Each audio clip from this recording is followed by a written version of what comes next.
السيناريو المشهور. مستحيل، هذا لا يحدث كل يوم.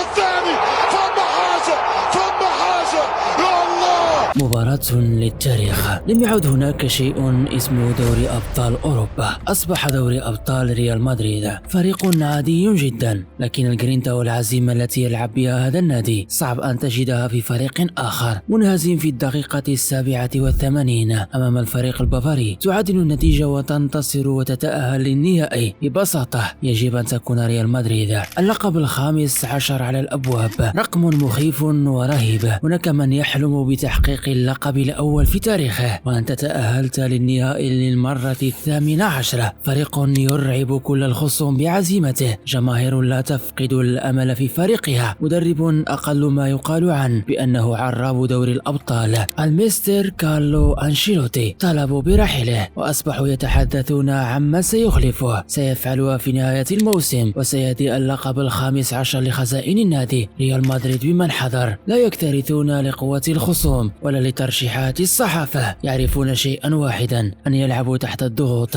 ويعودون في المباراة تحت أي ظرف. الفريق الوحيد القادر أن يقلب النتيجة في رمشة عين. بدأ هاري كين يفكر في لقبه الأول مع البايرن في 3 دقائق. تبخر كل شيء. قال توخيل في قرارة نفسه: أنا الآن قريب من النهائي، ولو فزت باللقب فلن أتعرض للإقالة. في لحظة واحدة تغير كل شيء. تبخرت أحلام كين ومدربه توخيل، وتبخرت أحلام ألمانيا في أن يكون النهائي ألماني الخالص. عندما تواجه ريال مدريد في دوري الأبطال هناك احتمالين 2 لا ثالث لهما: إما أن تتعرض للهزيمة، وإما أن تتعرض للهزيمة. أراكم في فيديو قادم بإذن الله. الله المعين.